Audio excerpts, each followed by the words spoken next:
Ladies and gentlemen over here. Ladies and gentlemen must reply if someone is saying good evening. You should say very, very good evening. Good evening, sir. Very, Good very evening, good sir. Good evening. evening. Good evening. At least, Very good evening. we should be very confident, very genuine people when we should greet each other first of all. And in the beginning, sir, I am thankful to you. Thanks to you, Mr. No, in this era of desperate, you are the ray of hope, I must say. Why don't you talk to my wife? Tell her that I am the ray of hope.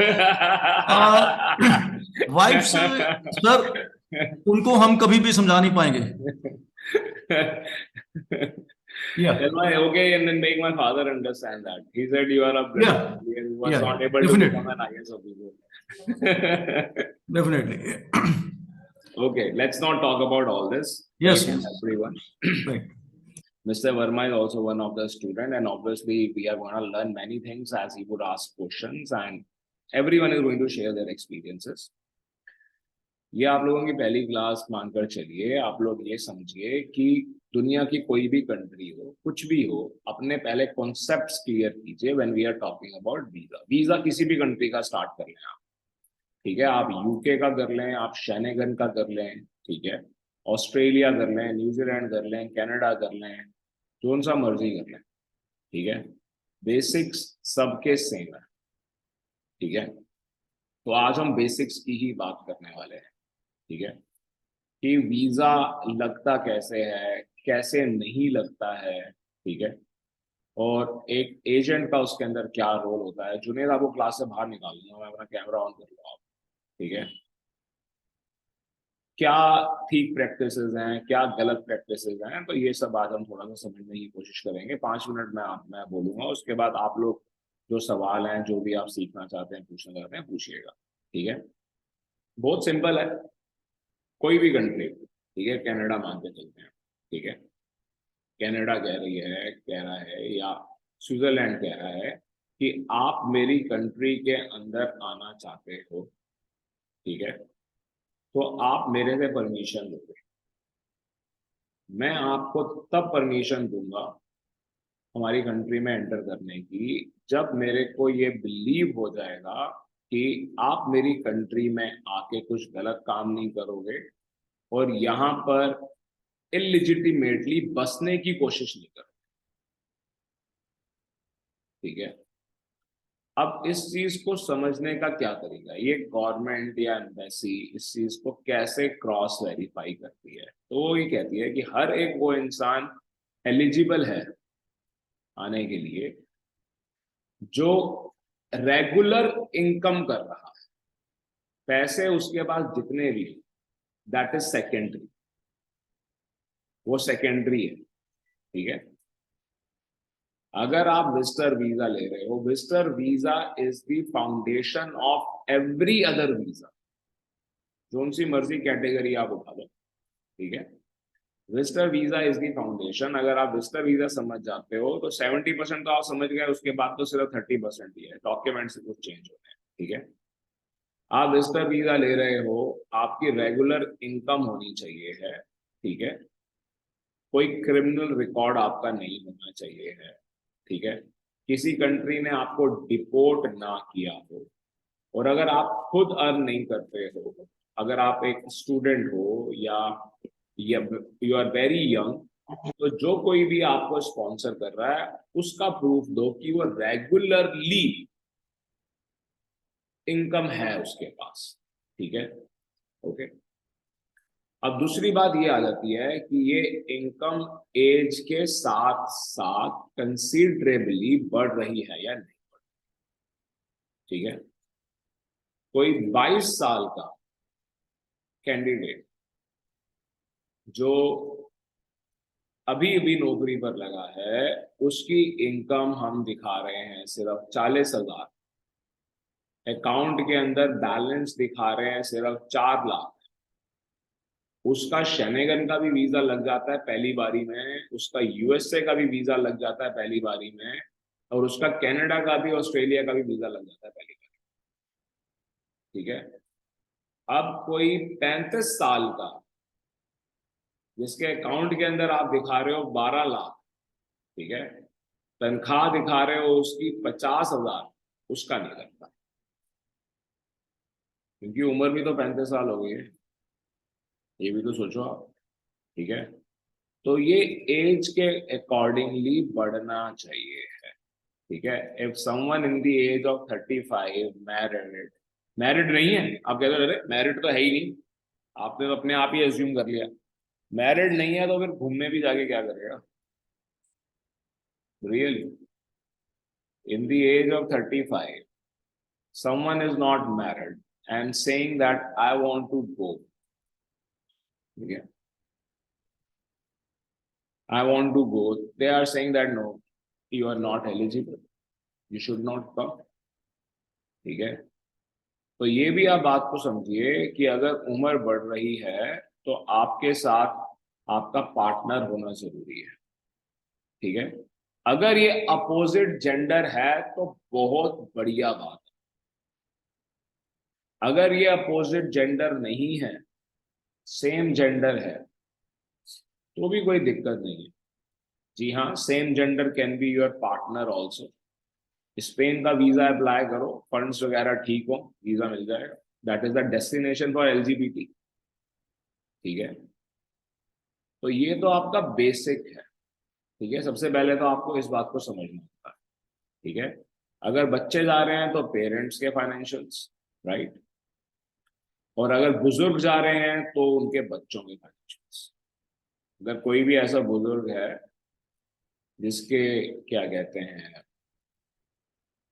Financials नहीं है, तो उनके बच्चों के financials. ठीक है, किसी ना किसी के फाइनेंशियल्स, किसी ना किसी की गारंटी, जो भी फाइनेंशियल्स हैं उन्हों को वेरीफाई करने के, उनको एक दूसरे को सपोर्ट करने के लिए 2 डॉक्यूमेंट चाहिए।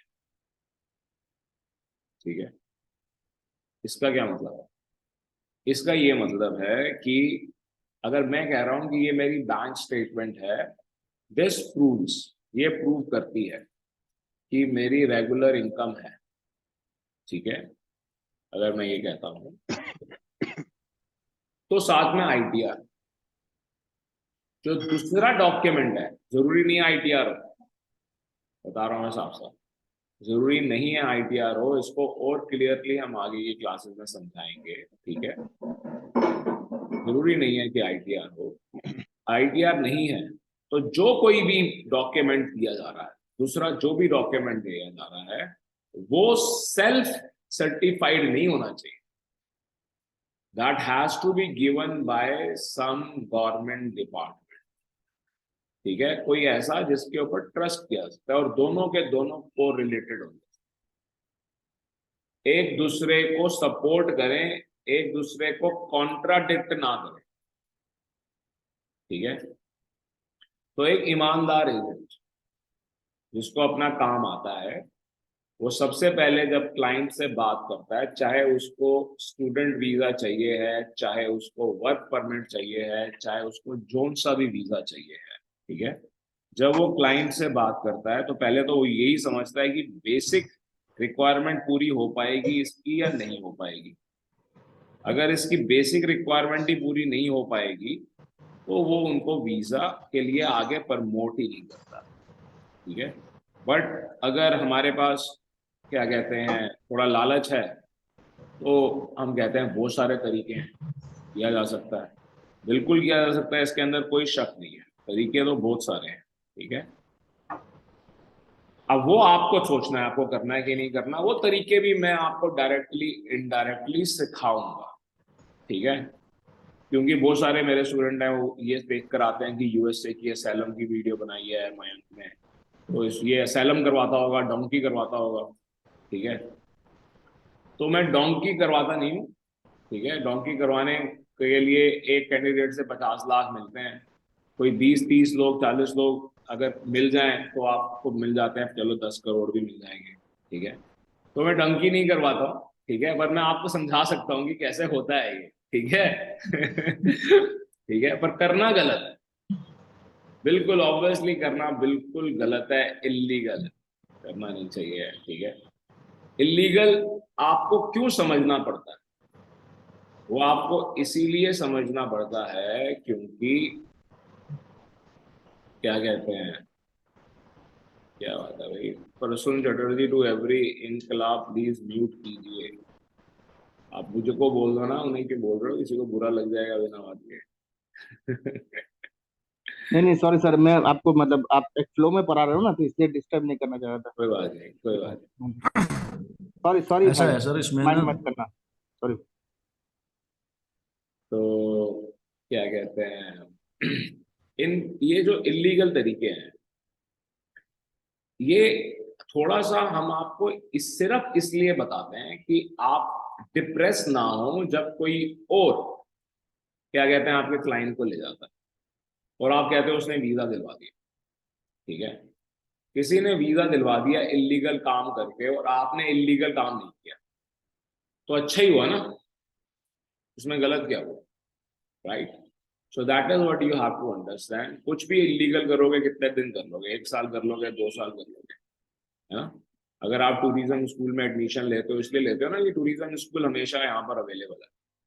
ठीक है, हमेशा अवेलेबल है, आप आओगे कोई ना कोई जरूर मिलेगा। ठीक है, दैट जो भी इलीगली अपना वीजा का काम चलाएगा वो किसी एक जगह पर 1 साल 2 साल मैक्सिमम, उसके बाद वो वहां से भागेगा ही भागेगा।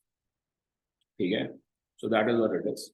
So that was a bit from my side. There are many other things which we can talk and we can discuss.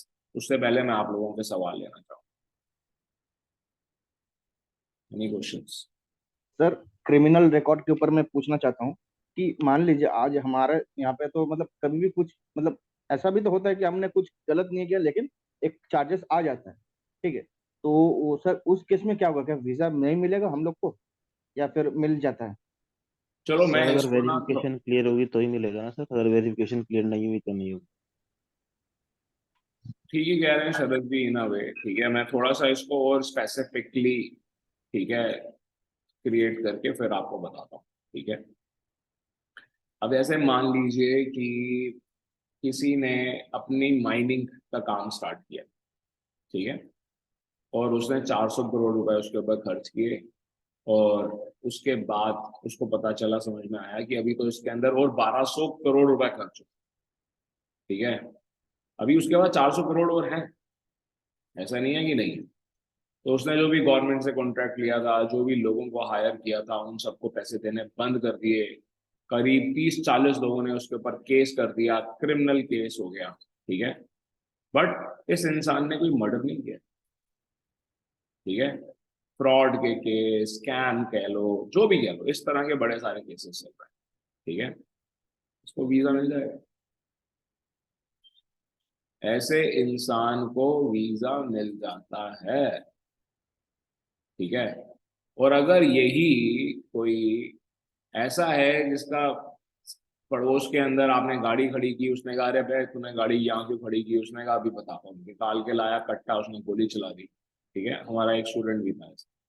ठीक है, कोई बुराई नहीं है उसके अंदर, गलत भी है, खैर दोनों ही चीजें हैं। ठीक है, क्रिमिनल केस हुआ, किसी को गोली लगी। ठीक है, अटेम्प्ट टू मर्डर का केस हुआ, जेल में रहा, 2 साल के बाद जाके ढंग से जमानत हुई। ठीक है, परोल होता रहा, चलो। ठीक है, इसका नहीं लगेगा।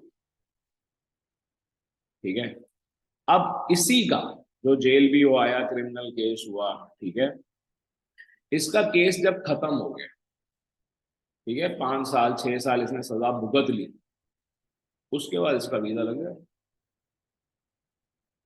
बिल्कुल लगेगा। हम साफ साफ लिखेंगे कि क्रिमिनल केस था, ये केस था, ये जजमेंट है, जजमेंट की कॉपी लगाएंगे साथ में, क्या हो गया?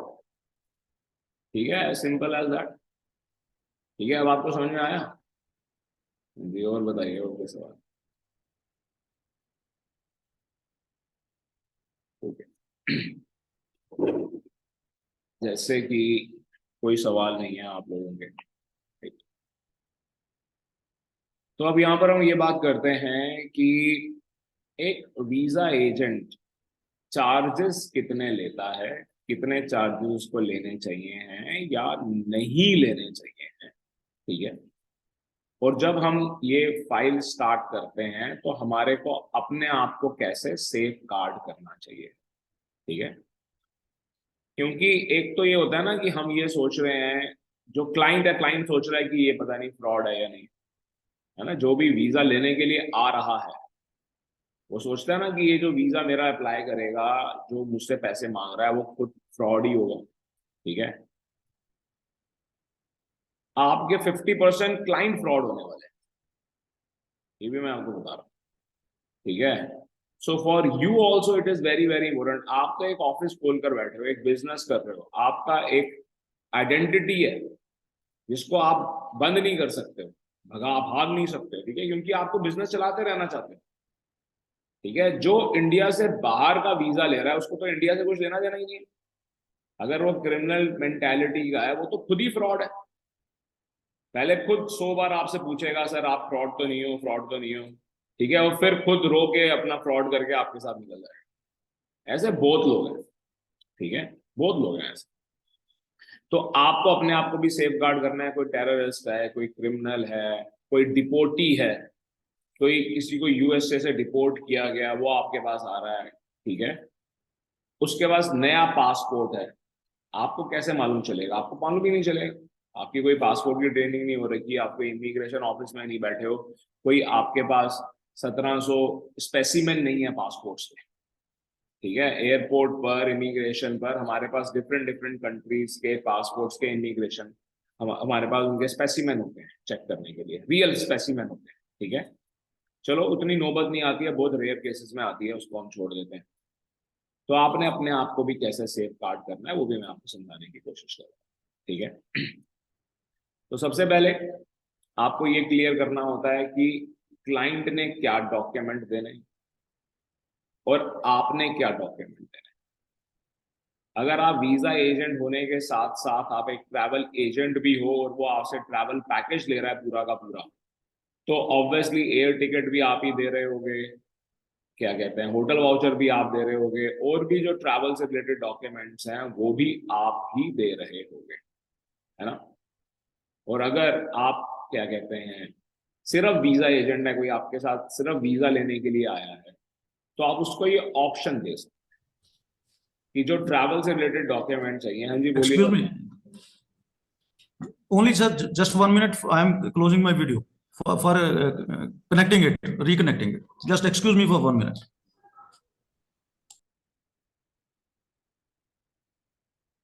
क्या कहते हैं,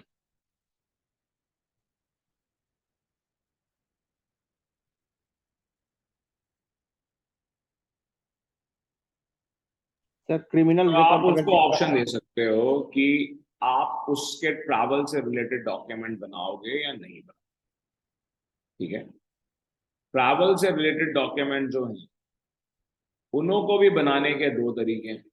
एक तो ये कि वो जेन्युइन हो बिल्कुल। ठीक है, रियलिटी में जहां पर भी, जैसे कि कनाडा, जैसे कि शेनेगल, ठीक है, इसके केस में नॉट यूके, यूके के केस में हमारे को एयर टिकट नहीं लगानी होती है। ठीक है, कनाडा के केस में लगानी होती है, शेनेगन के केस में लगानी होती है। तो आपको जेन्युइन एयर टिकट सच में बनानी चाहिए है। ठीक है, क्लाइंट को आपको ये बात बोलनी चाहिए कि अगर टिकट कैंसिल, अगर आपका वीजा नहीं लगेगा, टिकट कैंसिल होगी, तो आपको इसके पैसे वापस नहीं, आपको जो नुकसान होगा वो नुकसान आपको झेलना पड़ेगा। क्योंकि जो एम्बेसी का रूल है, हम क्यों गलत करें। ठीक है, हम तो इसी रंग से काम करेंगे, आपको करवाना है करवाइए, नहीं करवाना है मत करवाइए। ठीक है, दूसरा तरीका ये होता है कि वीजा एजेंट खुद ही बेचारा इतना परेशान है, वो कहता है जी मैं आपकी टिकट भी बना दूंगा नकली। वो आपको सोचना है, डमी टिकट बना दूंगा, फिर आप घूमने लगते हो कौन डमी टिकट बनाएगा या खुद कैसे बनाएंगे। ठीक है, चलो मैं आपको सिखा दूंगा कि डमी टिकट भी कैसे बनती है, बट वो भी एक गलत तरीका है। ठीक है, होटल वाउचर तो हम सिखाते ही हैं, खैर होटल वाउचर आप लोग बना भी लेते हो। उसके अंदर होटल वाउचर जो ऑनलाइन वेबसाइट्स हैं उनसे लेने में नुकसान होता है, खुद बनाने में ज्यादा फायदा होता है। होटल वाउचर अगर आप ऑनलाइन ले रहे हो कुछ ऐसे बुक करके, उसके बेसिस पे रिफ्यूजल ज्यादा है। अगर आप खुद बनाते हो होटल वाउचर तो रिफ्यूजल्स कम है, अगर होटल की वजह से हो रहा हो। ठीक है, तो सबसे पहले तो हमारे को डॉक्यूमेंट्स को सॉर्ट करना पड़ता है। ठीक है, ये क्लाइंट के जो स्पेसिफिक डॉक्यूमेंट्स, जो हमारे को मिनिमम डॉक्यूमेंट है वो ये खुद दे पाएगा। अगर ये डॉक्यूमेंट्स इसके जो हमारे कॉमन डॉक्यूमेंट है जो आगे डिटेल में हम सीखेंगे, अगर वो ये नहीं दे पाएगा, एडिशनल कुछ डॉक्यूमेंट बनाने पड़ेंगे, कुछ एफिडेविट बनवाने पड़ेंगे, ये सब कुछ करना पड़ेगा, तो उस केस में हम इनसे साफ साफ ज्यादा पैसे लेंगे। ठीक है, तो बताएंगे भी सही कि देखिए वैसे मेरी जो चार्जेस है वो 20,000 है। ठीक है, ऑस्ट्रेलिया का अगर आप किसी का वीजा लगा रहे हो, visitor visa 10,000 20,000 is a decent amount, you should not be charging more than that, बाकी आप लोगों की मर्जी है। ठीक है, सिमिलरली कनाडा का विजिटर वीजा लगा रहे हो 20,000, शेनेगन का लगा रहे हो 10,000 या 5,000। ठीक है, यूके का लगा रहे हो 5,000 या 10,000। ठीक है, ये सर्विस चार्ज हैं वीजा एजेंट के। जेन्युइनली वीजा एजेंट ये चार्ज कर रहा है, तो क्लाइंट भी तो जेन्युइन होना चाहिए है। क्लाइंट भी जेन्युइनली जो डॉक्यूमेंट चाहिए वो दे सकता। जब क्लाइंट जेन्युइनली डॉक्यूमेंट नहीं दे सकता, वो कहता है जी मैं तो कुछ भी नहीं हूं, मैं तो सिर्फ एक आधार कार्ड हूं, आप मेरे को भेज दो जर्मनी, वापस मैं आऊं या ना आऊं उसकी चिंता आप मत करो। तो एजेंट कहता है कोई बात नहीं, 10 लाख रुपए तो मैं भेज दूं। ठीक है, तो ऑब्वियसली तभी ये चार्जेस ज्यादा होते हैं, बट फिर वो ट्रेंड बनता चला जा रहा है। अब पंजाब में, हरियाणा में इस चीजों का ट्रेंड बन गया है। चलिए ठीक है, उसको हम छोड़ देते हैं। सबसे पहले हमारे को डॉक्यूमेंट सॉर्ट करने होते हैं, हमें क्लाइंट को बताना होता है कि जो एम्बेसी की फीस है वो वापस नहीं होगी, जो भी चार्जेस हैं, जो हमारे चार्जेस हैं वापस नहीं देंगे। आपके जो चार्जेस हैं आप पहले से लीजिए, मांग कर लीजिए, बोलिए साफ साफ 5,000 रुपए, 10,000 रुपए, 20,000 रुपए। ठीक है, 20,000 रुपए तक, 30,000 रुपए तक आप बोलिए साफ साफ। ठीक है, कि मैं आपका फॉर्म भरूंगा, डॉक्यूमेंट्स जो होंगे उनको ठीक से पाइल अप करूंगा, उनको रिपेयर करूंगा, जहां पे भी उसको करेक्ट करने की जरूरत होगी ऑर्डर में डालूंगा, और इस चीज के मैं आपसे 30,000 रुपए लूंगा। इसमें टाइम लगेगा। ठीक है, मैं आपको बता दूंगा what percentage is there of getting the visa. और अगर आप किसी को कह रहे हैं कि हाँ जी 99% या 90% वीजा आ जाएगा, तो आप तब बोलेंगे जब आपको खुद को 100% श्योर होता है और आएगा वीजा।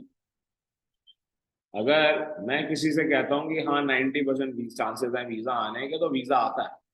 ठीक है, तो सेम कॉन्फिडेंस आपके अंदर भी होगा जब आप इस कोर्स को खत्म करोगे, और आपको इसी चीज का ध्यान भी रखना है। अदरवाइज आपको लगता है कि इसके आने के चांसेस कम है, साफ साफ बोलो वीजा आने के चांसेस कम है।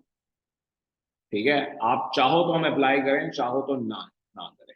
अब क्लाइंट कहता है मत करो, तो आप उसको बताओगे कि कब करो और क्या चेंजेस करो। पर अगर आपको ऐसा लगता है कि ये क्लाइंट अब किसी और के पास जाएगा, उसको तो शांति नहीं है, उसको तो वीजा जिसे तो लगता है कि आपको कुछ आता नहीं है, जहां आप उसको बोल दोगे कि भाई आपके तो वीजा लगने के चांसेस कम है, उसे गुस्सा आ जाएगा। वो कहेगा इसको तो कुछ आता ही नहीं है, मैं चाहता हूँ किसी और के पास जाता। ठीक है, अब उसको कोई और मिल जाता है, वो कहता है पैसे ही नहीं चाहिए, बस पासपोर्ट दे दे, मैं वीजा लगवा, क्योंकि उसको अपना खुद की प्रैक्टिस करनी है ना। ठीक है, देखे तो सही होता क्या है, अपना खुद का वीजा लगवाने का उसका ख्वाब है, आपका पासपोर्ट मिल जाता है, वो उस पर ट्राई कर लेता है तो चलो मैंने अपना ट्राई करने से पहले इस पर ट्राई कर लेता हूँ। अगर लग जाता है तो उसकी दुकान चल पड़ती है, नहीं लगता तो चलो कोई बात नहीं, चलो कोई नहीं है जो भी है। ठीक है, तो अगर आपको ऐसा लगता है कि ये क्लाइंट बैठने नहीं वाला है, आप उसको बोलिए कि देखिए अप्लाई कर देते हैं बिल्कुल लीगल तरीके से, जो मैक्सिमम चांसेस इंक्रीज करके कोई भी कर पाएगा पूरे इंडिया में, उससे बेटर हम करते हैं। ठीक है, और आप उसकी फाइल उठाइए। ठीक है, एक डॉक्यूमेंट साइन करवाइए। अब ये डॉक्यूमेंट कोई ऐसा नहीं है कि इसी इंसान से साइन करवाना है, हर एक से साइन करवाना है। ये डॉक्यूमेंट आपने सबसे साइन करवाना है, which is called the authority letter. ठीक है, डिक्लेरेशन लेटर। ठीक है, डिफरेंट डिफरेंट जगहों पर हमारे को अथॉरिटी लेटर की भी जरूरत पड़ती है। ठीक है, हमारे को डिक्लेरेशन लेटर की भी जरूरत पड़ती है। तो वही लेटर का एक फॉर्मेट हमारे पास होना चाहिए है। उसके बाद इस क्लाइंट के डॉक्यूमेंट्स फेक निकल आए, कोई बात नहीं। ठीक है, इसका वीजा रिफ्यूज हो जाए, कोई बात नहीं। इसको पुलिस पकड़ के ले जाए, ये डिपोर्ट हो जाए, या ये वहां जाके गुम हो जाए, जिस भी कंट्री में गया वहां से वापस ना आए, वहां पर जाकर कुछ गलत काम कर दे, आपके कहने पे तो नहीं किया ना, आप तो नहीं जानते थे, तो आपको कोई फर्क नहीं पड़ेगा, आपने लीगली कुछ गलत नहीं किया है। ठीक है, तो ये एक डॉक्यूमेंट हमारे को साइन करवाना होता है, इसका फॉर्मेट मैं अभी आपके सामने लिख दूंगा। ठीक है, आप उसको हमेशा अपने पास रखेंगे, जब भी कोई क्लाइंट आएगा आप उसको साइन करवाएंगे, आप रियलिटी में उसको साइन करवाएंगे और उस कॉपी को 3 साल तक अपने पास संभाल के रखें। उसको ई कॉपी में कन्वर्ट करेंगे, स्कैन करके क्लाउड पे डालेंगे, उसकी फाइल क्रिएट करेंगे अपने पास। मेरे पास इस तरह 10 साल का रिकॉर्ड है। अगर कोई मेरे पास कोई भी किसी भी डिपार्टमेंट से आए कि आपने 9 साल पहले किसी का वीजा लगवाया था, मैं निकाल के बता दूंगा कि इस महीने में मैंने इतने लोगों का वीजा लगाया था, ये इन्हों के डॉक्यूमेंट्स थे, ये सिचुएशन, ये इनका कवरिंग लेटर था, मैं निकाल के उनको दे दूंगा। ठीक है, तो ये आपको भी करना है। ठीक है, if you want to run your business professionally. ठीक है, तो इससे पहले कि हम ये लिखें, आपके कोई सवाल है तो पूछिए। सर मेरा एक छोटा सा है, डामी टिकट क्यों बनाते हैं हम लोग? तो फ्री कैंसिलेशन जो फ्लाइट है वो ऑनलाइन से बुक कर सकते हैं, जीटीएस से भी फ्लाइट होल्ड कर सकते हैं, तो डामी टिकट क्यों बनाते हैं? जब आपको तो आता है ना जीडीएस से करना, और आपको मालूम भी है जीडीएस होता है। कितने वीजा एजेंट्स हैं जिनको यही नहीं मालूम कि जीडीएस भी कुछ है। ठीक है, और दूसरी बात ये कि आप चाहे जीडीएस के ऊपर सिर्फ एक पीएनआर क्रिएट कर लेते हो, ठीक है, या ऑनलाइन आप सिर्फ एक पीएनआर क्रिएट कर लेते हो, उसे रिजर्व नहीं करते, उसे इशू नहीं करते हो, तो उसके अंदर कंफर्मेशन नंबर नहीं आता, रिजर्वेशन नंबर नहीं आता। ठीक है, जब इस डमी टिकट को, आप इस बात को समझना कि आपसे एम्बेसी सिर्फ 5-6 हजार रुपए ले रही है। कॉमनली इतने ही वैसे है ना, शेनेगन हो गया, चलो कनाडा भी मान लो तो भी इतने ही है। ठीक है, 10,000 मान लो मैक्सिमम। ठीक है, 10,000 रुपए लेकर अगर हर एक किसी की फाइल को वेरीफाई करने के लिए एम्बेसियां फोन करने लग गई, हाँ जी सीबीआई चेक करो फिर तो हो गया काम जो भी चेक हो रहा है वो कॉमनली इनके कंप्यूटर से ही चेक हो जाएगा। ठीक है, जैसे कि कोई अपनी इनकम बताता है, इनकम टैक्स आईटीआर साथ में लगाता है, बस उन दोनों को देख के ही चेक हो जाएगा। मैंने कहा ना को रिलेटेड होनी चाहिए। ठीक है, आपका पीएनआर नंबर ये डालते हैं चेक माई पीएनआर पे, वहां पर चेक हो जाता है कि ये सिर्फ होल्ड की हुई है कि बुक की हुई है। मैं आपसे कह रहा हूं, जो आप कह रहे हो मैं ही आपसे कह रहा हूं, मैं भी आपसे यही कह रहा हूं, दुनिया की जो भी कंट्री ये कह रही है कि आपको टिकट लगानी है, ठीक है, आप उसकी फाइल में टिकट लगाओ ही। ठीक है, अगर आपके क्लाइंट की प्रोफाइल बिल्कुल ठीक है, जैसे कि मेरी, ठीक है, मैंने ट्रैवल किया है तो मैं कह सकता हूँ, ठीक है, मेरा वीजा मेरा रिफ्यूज भी हुआ है, ऐसा नहीं है कि नहीं हुआ। ठीक है, मेरा यूएसए का वीजा रिफ्यूज हुआ था, कभी सुनाएंगे जब आपको यूएसए पढ़ाएंगे तब। पर है मेरे पास यूएसए का 10 साल का वीजा, दोबारा से लगवा रहा हूँ अभी, और 10 साल के लिए खत्म होने वाला चलो जो भी है। Hello sir. एक मिनट, लेट मी कंप्लीट। आप वीजा जिसके अंदर शेनेगन कह रहा है, कनाडा कह रहा है टिकट लगाओ, ठीक है, मैं अपनी वाइफ का या चलो अपना वीजा लगा रहा हूँ कनाडा का, तो मैं उसमें साफ साफ लिखूंगा that I have not purchase the air ticket, this is the flight schedule, I have put it on hold, I have not made the payment, I will make the payment only after getting the visa। पर मैं अपनी itinerary दूंगा, ठीक है, कि हाँ जी ये flight में लेके जाना चाहता, मैं इसमें जाऊंगा अगर मेरे को वीजा लगा तो, और ये भी टेंटेटिव है। ठीक है, आप मुझे वीजा दे दीजिए क्योंकि मैं तो ट्रैवलर हूँ, हो सकता है मैं ऊपर नीचे भी करूँ, हो सकता है मैं यूएसए चला जाऊँ, ठीक है, हो सकता है मैं कनाडा ना जाऊँ, जो मुझे, मैं साफ साफ लिख रहा हूँ उसके अंदर कि भाई मैं तब चेक करूंगा, वीजा आने के बाद मैं चेक करूंगा कि मैं वैनकूवर जाऊं कि मैं टोरंटो जाऊं, मैं रोम जाऊं कि मैं फ्रैंकफर्ट जाऊं, मैं तब चेक करूं। ठीक है, ये मेरा स्केड्यूल है, आप वीजा दे दीजिए क्योंकि मेरी प्रोफाइल ठीक है, मुझे वीजा मिलता। Instead of putting a dummy ticket, this is better, this is far far better than putting a dummy ticket. ठीक है, आपको क्या लगता है कि अगर ये चेक करेंगे, या आपकी डमी टिकट तो तब जाके चेक करते हैं जब बाकी चीजें सारी की सारी अप्रूव हो जाती हैं, तो उनको फिर भी अगर 100% सेटिस्फेक्शन नहीं हो रही होती है आपके फाइनेंशियल्स को देख के, तब जाके ट्रैवल डॉक्यूमेंट को चेक करने की कोशिश।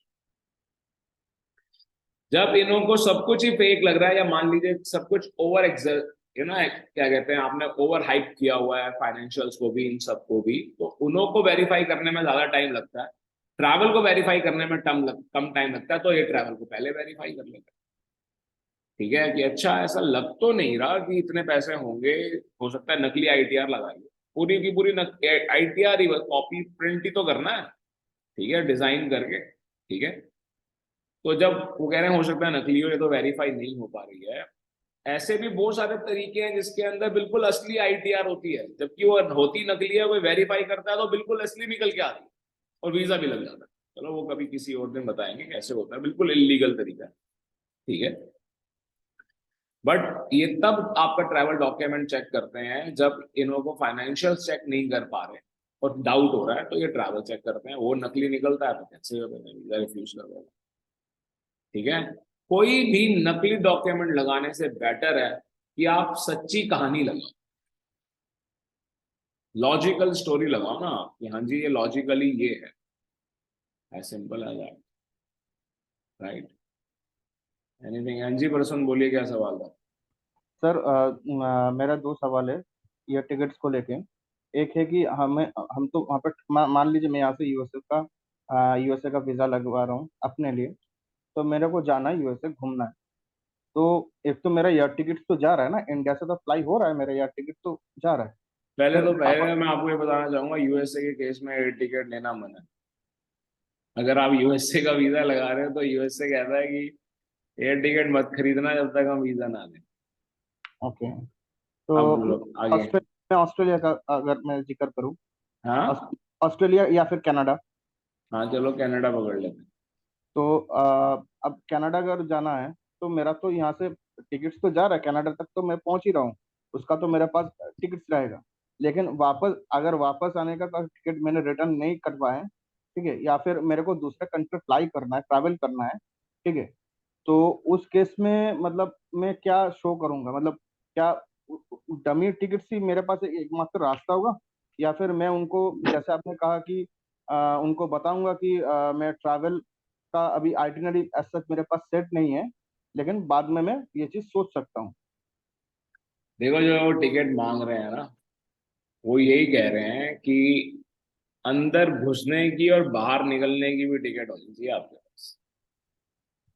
ठीक है, आप हमारी कंट्री में आ रहे हो, ठीक है, ऑब्वियसली टिकट आपने खरीदी भी है, जैसे आप वीजा लेना चाह रहे हो, ठीक है, और हमारी कंट्री से बाहर निकल जाओगे, उसकी टिकट पहले से खरीद लो।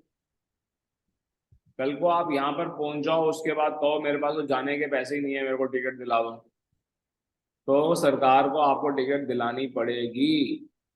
आपको पता है, हर महीने दिल्ली एनसीआर से पुलिस पकड़ती है बांग्लादेशियों को, ठीक है, यहाँ से सिल्लीगुड़ी लेकर जाती है, सिल्लीगुड़ी में जाकर बीएसएफ वालों के हवाले करती है, फिर बीएसएफ वाले उनको खाना खिलाते हैं, फिर उनको लेकर जाते हैं, छोड़कर आते हैं उनके गांव में पता है आपको ये बात?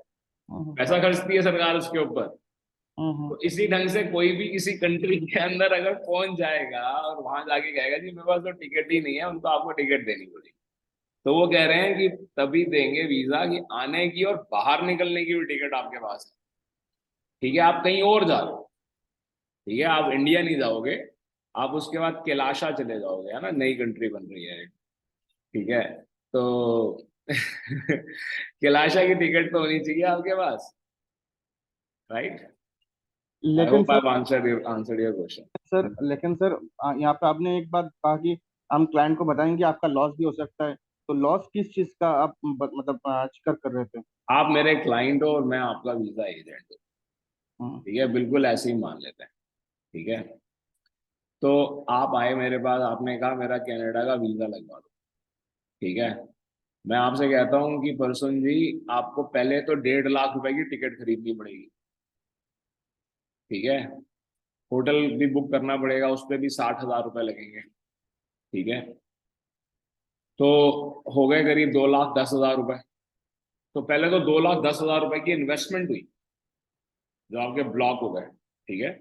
अगर वीजा नहीं आया तो जो 1,60,000 रुपए की टिकट है, इसमें से मैं आपको सिर्फ 1,20,000 रुपए वापस दे पाऊंगा। 40,000 रुपए कट जाएंगे, कैंसिलेशन है, ठीक है। टिकट के अंदर साफ, आपको तो सिखाया हुआ है ना, टिकट के अंदर साफ साफ लिखा हुआ है ये कैंसिलेशन है, ठीक है। वीजा की फीस तो जो बर्बाद होगी सो होगी, जो मुझे चार्जेस दोगे वो तो होंगे सो होंगे। जो एयर टिकट की कॉस्ट है वो भी उसमें से 40,000 रुपए कम हो जाएंगे, ठीक है। हुआ नुकसान की नहीं हुआ? सवाल का जवाब मिल गया। अब क्लाइंट समझदार निकल आता है, ठीक है। क्लाइंट कहता है कि यार टिकट ही नहीं बुक करते, नकली टिकट लगा देते हैं। एजेंट बेवकूफ निकल आता है। एजेंट कहता है ठीक है सर लगा देते हैं सर, सर बिजनेस तो वैसे भी नहीं है सर, आप 20,000 रुपए तो देने ही वाले हो, लगा देंगे सर कोई बात नहीं अब यही जो बड़ा एजेंट है वो कहता है get lost, see the door, you go otherwise I will throw you ये फर्क है, ठीक है। बट क्लाइंट भी समझदार और वीजा एजेंट भी समझदार, ठीक है। तो वो क्या कहता है, वो कहता है कि ये टिकट बुक 1,00,000, एक टिकट आ रही है 1,60,000 रुपए की, एक आ रही है 1,80,000 रुपए। आपकी 1,80,000 वाली टिकट बुक कर देते हैं, उसके अंदर 3 डेट चेंज अलाउड, 3 बार डेट चेंज कर लेना। जरूरी थोड़ी ना है कि आपकी डेट चेंज सिर्फ वीजा की वजह से हो रही है, और भी 1000 कारण हो सकते हैं। कनाडा पहुंच जाओगे, वहां पर जाओगे, वैंकूवर घूम लोगे, ओंटारियो घूम लोगे, फिर उसके बाद आप बैंफ चले जाओगे, बैंफ जाओगे देखोगे आपको लगेगा स्वर्ग मिल गया आपको, तो फिर आप कहोगे चलो यही रह लेते हैं यहाँ तो कॉटेज भी सस्ता है, पर आपकी तो ट्रैवल की डेट है 2 दिन के बाद की। बट आपने क्योंकि टिकट महंगी ली थी, अब आप डेट 2 महीने एक्सटेंड कर लो। वीजा भी तो आपका 6 महीने का है, अभी तो आप सिर्फ 2 महीने रहे हो। देखो कितना फायदा हुआ थोड़े से पैसे एक्स्ट्रा पे करने में, ठीक है। आखिरकार मैं एक एजेंट हूं, मैं आपको बताता हूँ सर, आजकल तो देखो सबमिट हो रहा है, एयरपोर्ट लोग पहुंच ही नहीं पाते, ठीक है। अब डेट चेंज होगी फैसिलिटी तो टिकट चाहे फ्लाइट छूट भी जाएगी, कोई फर्क नहीं पड़ेगा। तो एक्चुअली जो रियल ट्रैवलर्स हैं वो लोग टिकट लेते ही वो हैं जिसके अंदर कैंसिलेशन होती ही बहुत कम है, या डेट चेंज के बहुत कम चार्जेस होते हैं या नील होते हैं, ठीक है। 3,000 रुपए लगेंगे डेट के अंदर, रियल टिकट बनाई, ठीक है। चेक कर लो, डेट चेंज करनी होगी कर लेंगे, नहीं करनी होगी नहीं करेंगे, फ्लाइट कैंसिल करनी होगी कैंसिल कर लेंगे, रिफंडेबल फ्लाइट ले लेते हैं, समझे। तो रियल तरीका तो ये है। Got it? और सर डमी टिकट क्या मतलब वेरिफिकेशन डमी में टिकट का मतलब ये है नकली नोट, ठीक है। 500 का नोट चाहिए आपको, आपको जाना है कुछ बड़ा जरूरी खरीदना है पीना है, ठीक है। पर आपके पास असली 500 का नोट नहीं है तो आप नकली 500 का नोट लेकर चले जाओ। अगर भीड़ में चल गया तो ठीक है, नहीं चला तो कोई बात नहीं, ठीक है तो डमी टिकट का मतलब वही है नकली। अगर आप नहीं टिकट लगा दोगे, आपकी सेटिस्फेक्शन हो जाएगी, एम्बेसी को पता लग गया कि डमी टिकट है, ठीक है। बाकी सब कुछ ठीक लगा, डमी टिकट उसने देखा रहे तो डमी टिकट है और ये बोल रहा है कि नहीं मैंने टिकट बुक कर लिया, मेरा जाना तो बहुत जरूरी है, वीजा रिफ्यूज। एक पार्ट होता है वीजा का जिसे हम कहते हैं SOP, statement of purpose, LOR, letter of LOI, letter of intent, covering letter, इसके अंदर कहानी लिखी जाती है, ठीक है। ये इंटरव्यू का सब्सटीट्यूट होता है। सिर्फ एक ही कंट्री इंटरव्यू ले रही है जिसका नाम है यूएसए।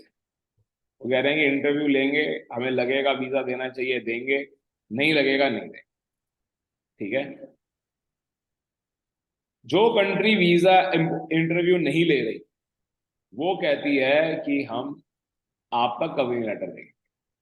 अब कवरिंग लेटर के अंदर आप जो लिख रहे हो वो आपका डॉक्यूमेंट सपोर्ट नहीं कर रहा है, आपके डॉक्यूमेंट्स को कॉन्ट्राडिक्ट कर रहे हैं, तो कोई बात बनी नहीं ना फिर, then it does not make any sense. Am I right? और सर डमी टिकट का अकाउंटेबिलिटी कौन लेगा, मतलब उसके लिए मैं जिम्मेदार रहूंगा या फिर जो ट्रैवलर है वो जिम्मेदार है? उसी के लिए एक चिट्ठी लिखेंगे हम, जिसे हम कहते हैं डिक्लेरेशन। हाँ हाँ, अगर आप नहीं लिखोगे तो आप जिम्मेदार हो। जब हाँ। आपने लिख ली, आप एक समझदार एजेंट बने और आपने वो साइन करवा ली, तो सारी की सारी जिम्मेवारी जो है वो एजेंट, वो क्लाइंट के ऊपर आ गई, एजेंट के ऊपर कुछ भी नहीं आया। ठीक है, क्लियर? पर in front of your customer कौन जिम्मेवार है? अगर वीजा नहीं आता, आपने तो सिर्फ एक ही को शक्ल दिखानी है अपने क्लाइंट को। अगर उसके लिए कौन जिम्मेवार है? उसको क्या बोलोगे, अरे सर देखो आपने अथॉरिटी लेटर साइन किया हुआ है, आपकी गलती है। वो तो ये कहेगा सर आपने जो बोला मैंने सब किया, वीजा तो आया नहीं। चलो नहीं बोलेगा, कुछ नहीं बोलेगा, शर्मा जाएगा, कुछ भी नहीं कहेगा आपसे। ठीक है, जब वो आपसे कुछ भी नहीं कहेगा तो दोबारा भी नहीं आएगा, किसी और को भी नहीं बताएगा। जबकि ये एक ऐसा बिजनेस है, अगर आप किसी एक को सेटिस्फाई कर देते हो तो चार आएंगे। Got it? राइट। सर जो जब वीजा एक्सटेंड करते हैं, कोई दूसरा कंट्री पर जाकर जब वीजा एक्सटेंड करते हैं, तो इसलिए क्या फ्यूचर में ये चेक होता है, इसके लिए कोई इफेक्ट होता है क्या? देखिए, सबसे पहले तो आप इस बात को समझिए कि आप एक्सटेंड कर क्यों रहे हैं। ठीक है, जैसे कि मेजरली हमारे पास जो वीजाज हैं, विजिटर वीजा जिसे हम टूरिस्ट वीजा और बिजनेस वीजा कहते हैं, ठीक है, student visa, work permit, right, ये मेन हमारे वीजाज हैं, राइट, जो सबसे ज्यादा यूज होते हैं। जबकि अगर मैं सिर्फ टाइप्स ऑफ वीजा की बात करूं तो 60 तरह के टाइप्स ऑफ वीजाज हैं, जो मैं चाहूँ तो आपको पढ़ा सकता हूँ, पर पढ़ाऊंगा नहीं। ठीक है, कोई क्योंकि जरूरत नहीं है। ओके, अब जब हमने बात की कि ये हमारे 4 मेन तरह के वीजाज हैं, टूरिस्ट वीजा आप एक्सटेंड कर रहे हैं। ठीक है, अगर आप 14 दिन 15 दिन के लिए आप आए, आपने, या आप 2 महीने के लिए आए, उसके बाद आप कह रहे हो कि मुझे 1 महीने के लिए और एक्सटेंड कर दो, ठीक है, तो जरूरी नहीं है कि आपको एक्सटेंशन मिले। ठीक है, बट अगर कोई बीमार हो जाता है और वो विजिटर वीजा पे था या बिजनेस वीजा पे था, वो एक्सटेंड करता है, समझ में आता है, एक्सटेंशन हो जाएगी। कोई बिजनेस वीजा पे आया जो कि विजिटर वीजा ही कहलाता है, ठीक है, और उसकी बिजनेस मीटिंग्स की डेट हो जाती है। ठीक है, जैसे कि एक बार हमारे कंट्री में एक समिट होना था, उस समिट की कुछ डेट्स में डिफरेंस आ गया था, गुजरात की बात कर रहा हूं। ठीक है, तो ऑब्वियसली जितने भी डेलीगेट्स आए थे उन लोगों के वीजास चेंज हुए। ठीक है, होंगे ही ना, क्योंकि डेट्स चेंज हो गई और बड़ा ड्रामा हुआ था तब। तो अलाउड है, क्यों? ऑब्वियसली हमारे गवर्नमेंट पोर्टल पे लिखा हुआ आ रहा है, सब कुछ सब जगह लिखा हुआ आ रहा है, हर कंट्री करे कि हाँ जी ठीक है आप चेंज कर दीजिए। जिन्हों को आगे किसी और कंट्री में जाना था, ठीक है, कोई इंडिया आता है अगर ऑस्ट्रेलिया से, तो वो कतर भी जाता है, दुबई भी जाता है, सबने उन्होंने वीजा एक्सटेंड किए। ठीक है, दैट मेक्स सेंस। सिमिलरली अगर मान लीजिए कोई बड़ा डिफरेंस नहीं आया, आपकी कंपनी जिसके साथ आप मीटिंग करने के लिए गए थे या बिजनेस करने के लिए गए थे, उन्होंने कुछ ऐसी डिमांड्स रख दी जिनको फुलफिल करने के लिए टाइम चाहिए है, तो एक प्रॉपर डॉक्यूमेंट मिलेगा, आप सबमिट करोगे, एक्सटेंशन हो जाएगी। स्टूडेंट वीजा है, आपके एग्जाम्स नहीं हुए या कोई फेल हो गया, उसको एक्सटेंड करवाना पड़ रहा है, उसका प्रोसेस बना हुआ है, हो जाता है, एक्सटेंड हो जाता है। वर्क परमिट है, आपके वर्क ही आपका एक्सटेंड हो गया, तो वो भी आपको डॉक्यूमेंट दे रहे हैं, एक्सटेंड हो जाता है। बट एक्सटेंशन का मतलब ये नहीं है कि आप किसी भी कंट्री में जाओगे, टूरिस्ट वीजा है, आपको पहले ही 1 महीने का वीजा मिला हुआ। ठीक है, कोई भी दुनिया की कंट्री हो, पहले ही आपको 1 महीने का वीजा मिला हुआ था, आप 1 महीना रह लिए, अब आप कह रहे हो कि 1 महीने के लिए और एक्सटेंड कर दो। तो अब 2 तरह के जवाब आएंगे, एक कर देंगे, एक नहीं करेंगे। क्यों? 2 तरह की कंट्रीज हैं, एक वो जो टूरिज्म पे चल रही हैं, जिनको आपके वहां ज्यादा रहने से फायदा है, आपके वहां रह जाने से कोई नुकसान नहीं, जैसे कि थाईलैंड। ठीक है, अगर आप रह जाते हैं वहां पे तो उन्हें कोई फर्क नहीं पड़ता। ठीक है, because that's not a country which is going to get affected, they are not gonna give you any kind of funds. ठीक है, उल्टा उनकी थोड़ी पॉपुलेशन बढ़ेगी, उल्टा आप कहीं इंडिया से जो पैसा लाओगे वहां खर्च करोगे। ठीक है, बट यूएस से वो बड़ा फर्क पड़ता है, कनाडा का बहुत फर्क पड़ता है। वो कहता है घूमने के लिए आए थे, 1 महीना रह लिए, ठीक है, अब 1 महीना और किस लिए? कोई वैलिड रीजन बताओ ना। ठीक है, आपको हमने वीजा दिया आपके फंड्स के, आपके प्रोफाइल के अकॉर्डिंगली, अब एक्सटेंशन करें या ना करें उनके ऊपर डिपेंड करता है। ठीक है, तो जरूरी नहीं है, अब यही कोई टूरिस्ट वीजा पे है और एक्सटेंशन श्योरली कराना चाहता है, तो उसके लिए हिदायत ये है कि ये मत बोलो कि मेरे को घूमना है और घूमूंगा मैं, तो आप ये बोलो कि भाई मेरी तबीयत खराब है, ठीक है, I am not in condition to travel, sir I hospitalise fainted, भी हो सकते हैं। I just fell down, I was subconscious for 10 minutes. आज हमारे ऑफिस बॉय है, he fell down, he fainted for 5 minutes, ठीक है, फिर उसको सीपीआर किया, हाँ कुछ नहीं यार ठीक हो गया, ठीक है, अभी नई नई शादी हुई है। तो इसका कोई रिकॉर्ड नहीं होता, डॉक्टर के पास भी कोई जाएगा तो डॉक्टर ठीक है प्रिस्क्रिप्शन जरूर लिख देगा, आप उसके हार्ट बीट चेक कर लोगे, वो सब कर लोगे, उसके अंदर नहीं आएगा। डॉक्टर साहब कहते हैं हार्ट अटैक से जो आपकी हार्ट बीट में डिफरेंस आता है वो कई बार सिर्फ आधे घंटे होता है, उसके बाद आप ईसीजी करवाते रहो उसमें आता ही नहीं, है ना। तो इस तरह का कोई रीजन दे के एक्सटेंशन करवा लेना ज्यादा समझदारी होती है, instead of just plainly saying that I want to do more of tourism. Maldives से कहो आप कि हाँ जी मेरे को 1 महीना और 30 डेज का एंट्री हर एक किसी के लिए, पूरे दुनिया में जितने भी लोग हैं 30 डेज का वीजा मिला, ठीक है, 30 डेज तक आप रह सकते हो, ठीक है। 30 डेज तो कोई रहता ही नहीं है, लोग सिर्फ हफ्ता 10 दिन 15 दिन मैक्सिमम, राइट। 30 डेज के बाद आपको एक्सटेंशन चाहिए और 30 डेज का मिल जाएगा, क्योंकि मालदीव का कोई फर्क ही नहीं पड़ता, मालदीव में रह के आप कर ही क्या लो, राइट। सिमिलरली आप यही चीज हांगकांग से कहोगे, वो कहेगा नहीं, बिल्कुल भी नहीं। 14 दिन की आपको वीजा दे दिया और 14 दिन किस लिए एक्सटेंड करना है?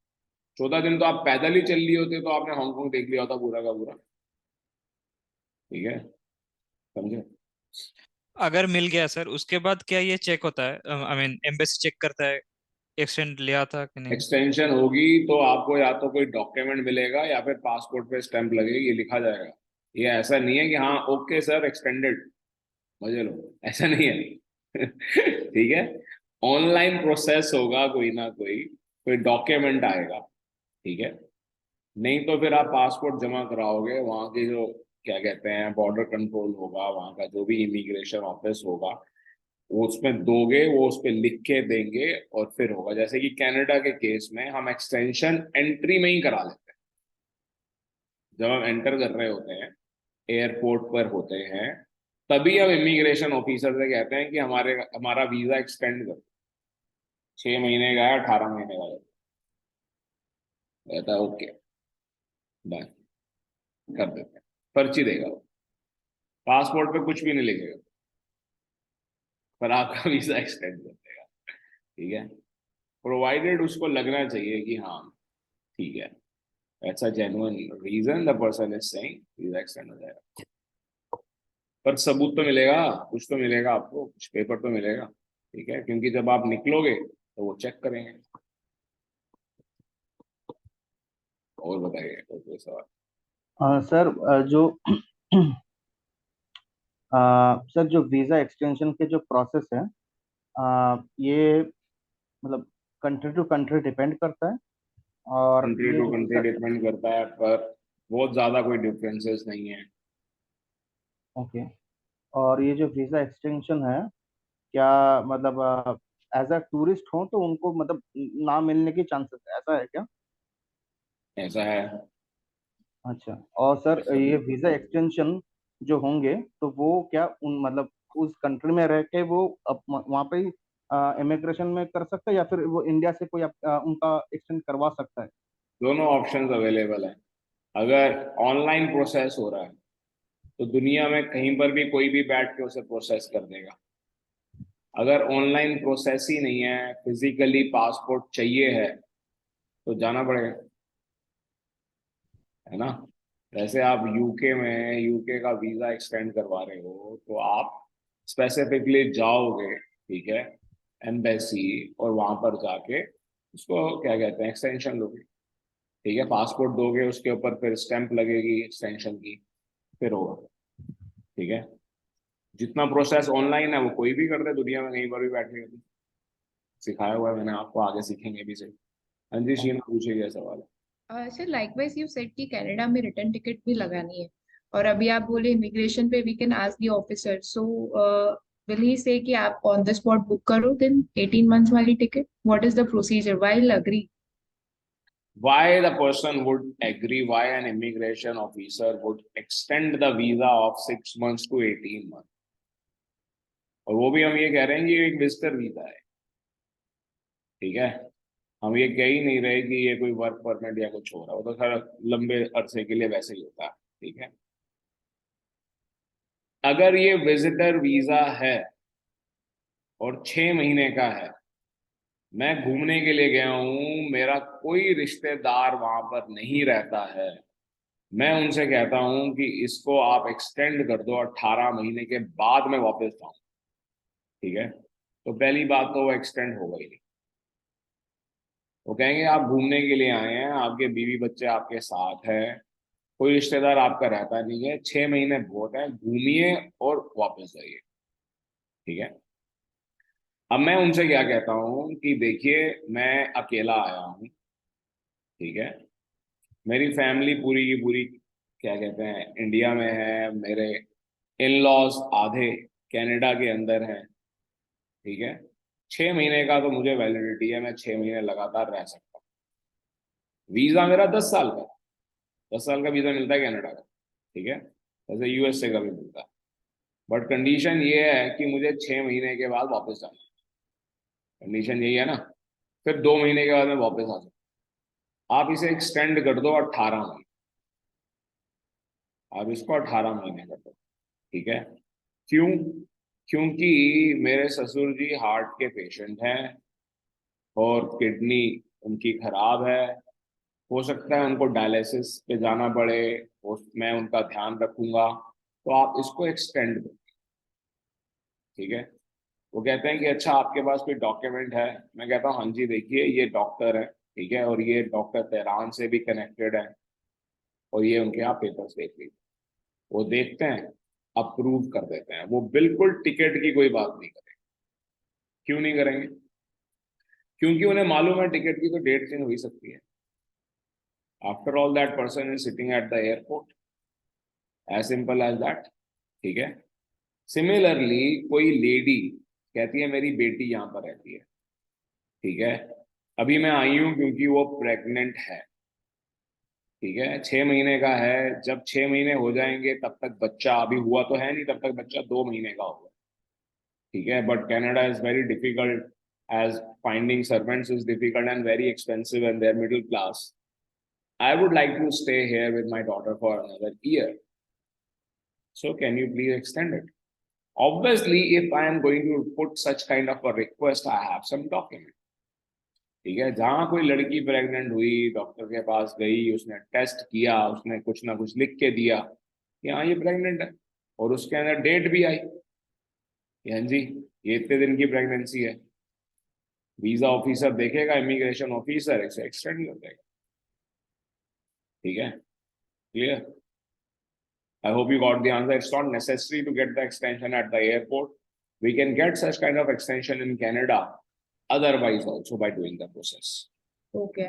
Right? When I have such kind of a situation, when I'm going to meet my in-laws or maybe some my chacha, mama, tata, taya, whatever, right?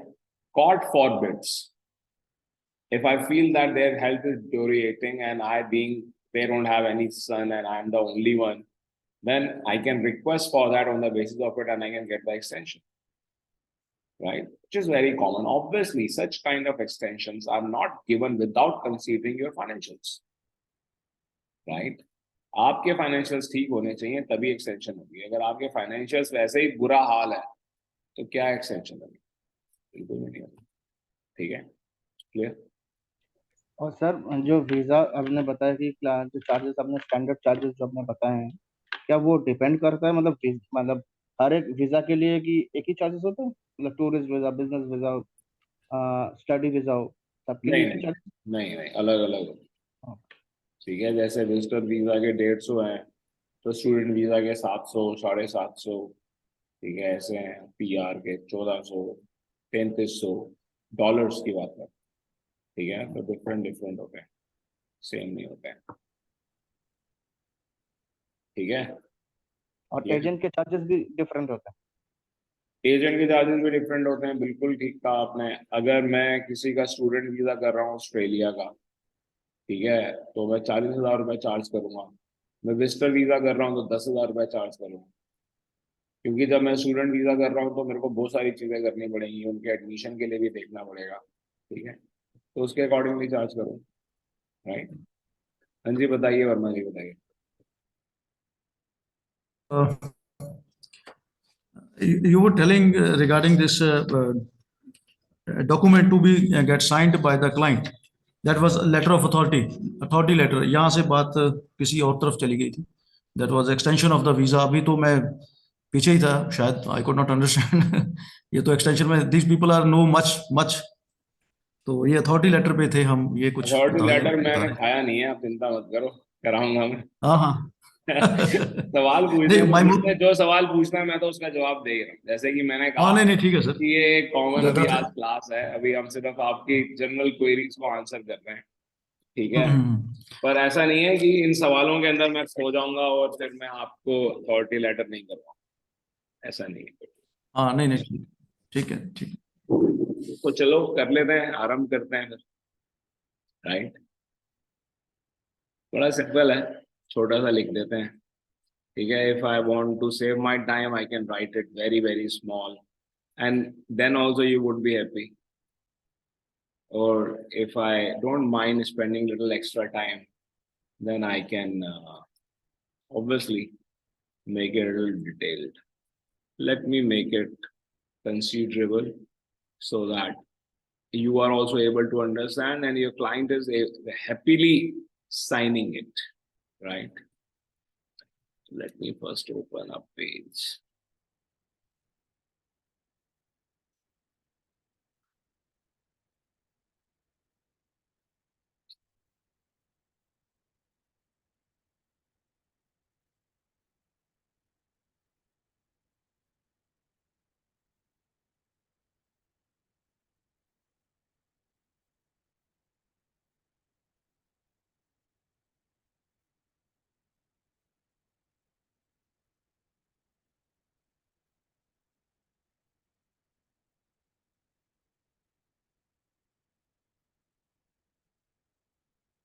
Are you able to see that?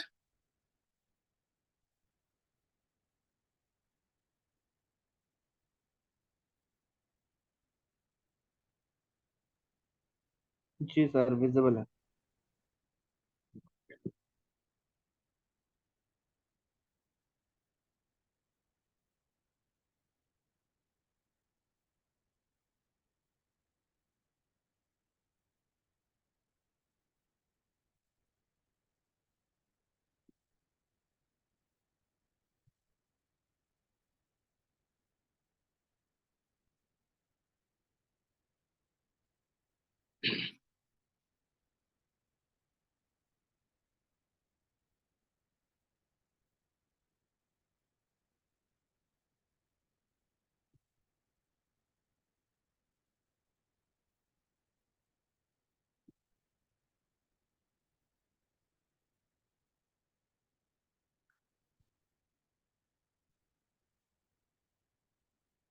Authority letter.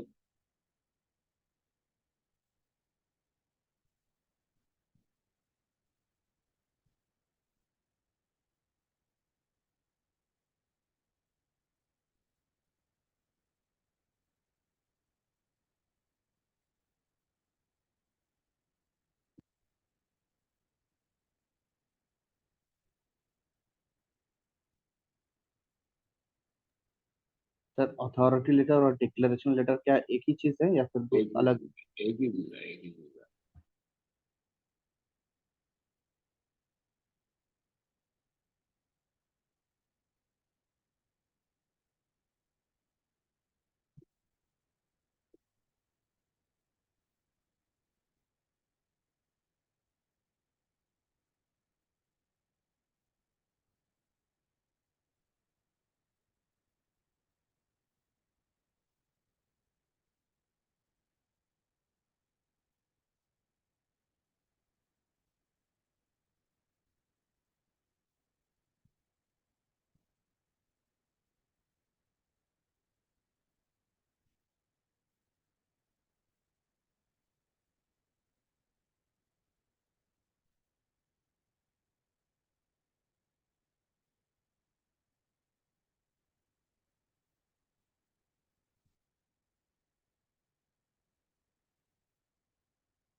Let me do it on other page.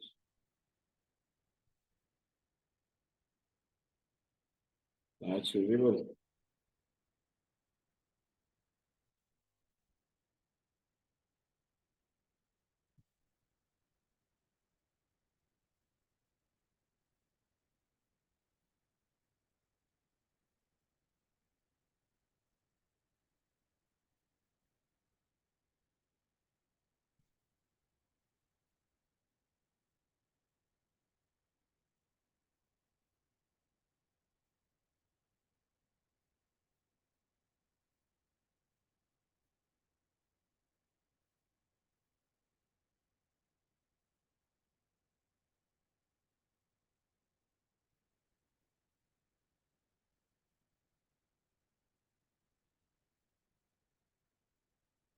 Now it must be visible.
ठीक है, so this is what it is. Let me make it very small so that it is more clearly visible.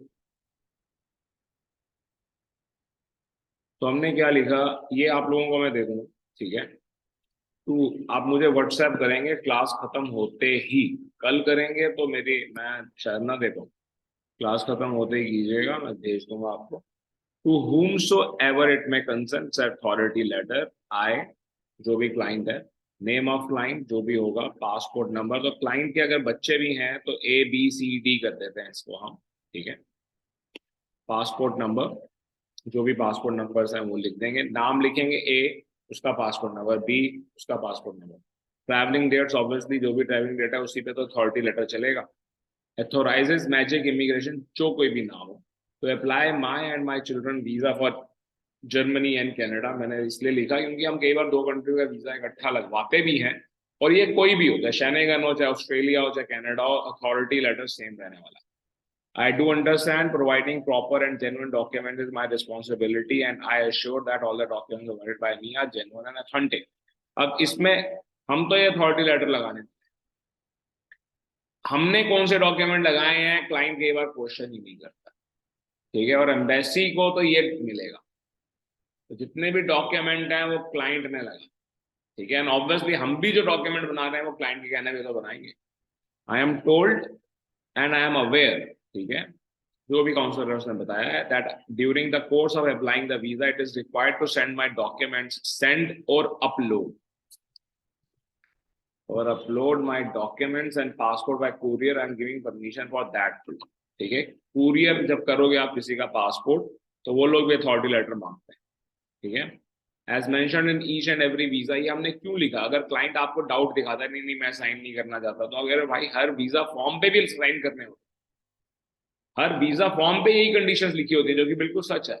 As mentioned in each and every visa form, that terms and conditions are applied, and I am willingly accepting the relevant terms and conditions of mentioned countries जिसका visa लगवा रहे हैं, and of magic immigration. Obviously, magic immigration की भी तो कुछ terms and conditions होंगी।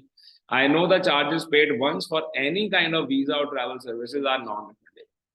ठीक है, हमने पहले ही बोल दिया कोई पैसे वापस नहीं मिलने वाले हैं, ठीक है। जबकि स्टूडेंट वीजा के केस में कुछ पैसे वापस मिलते हैं, वर्क परमिट के केस में भी कुछ पैसे वापस मिलते हैं। Once again, I would like to mention that I have given complete authority for processing my visa to Magic Immigrations, and I am taking the responsibility of my documents. Name, mobile number, passport number, address. ठीक है। अगर husband, wife और बच्चे हैं, तो husband कोई एक authority बन रहा होगा ना पेरेंट बच्चों की, दोनों तो बन नहीं रहे होते हैं, ठीक है। तो जो भी बन रहा है वो विद चिल्ड्रन करेगा, वाइफ का अलग, वो सिर्फ अपना लिखेगी, ठीक है। Authorise immigrations to so and so, समझ गए ना? ठीक है वर्मा जी, समझ में आया अथॉरिटी लेटर क्या होता है? सर ये समझ आ गया, बस छोटा सा एक वन थिंग बता दीजिए।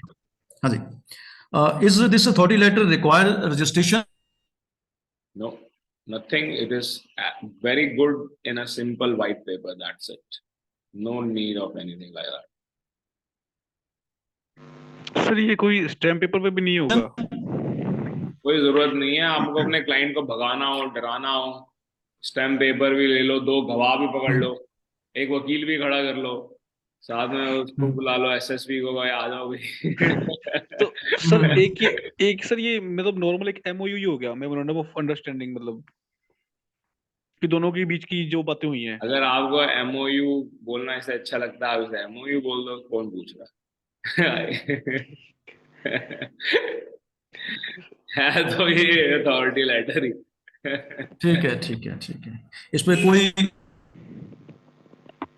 हाँ जी, स्टैम्प पेपर वगैरह की जरूरत नहीं है, राइट सर? बिल्कुल भी नहीं है सर, बिल्कुल भी नहीं। आप खुद कभी, मतलब it is not required to be written on some stamp paper और एनी कोर्ट। शीना देगी इसका जवाब।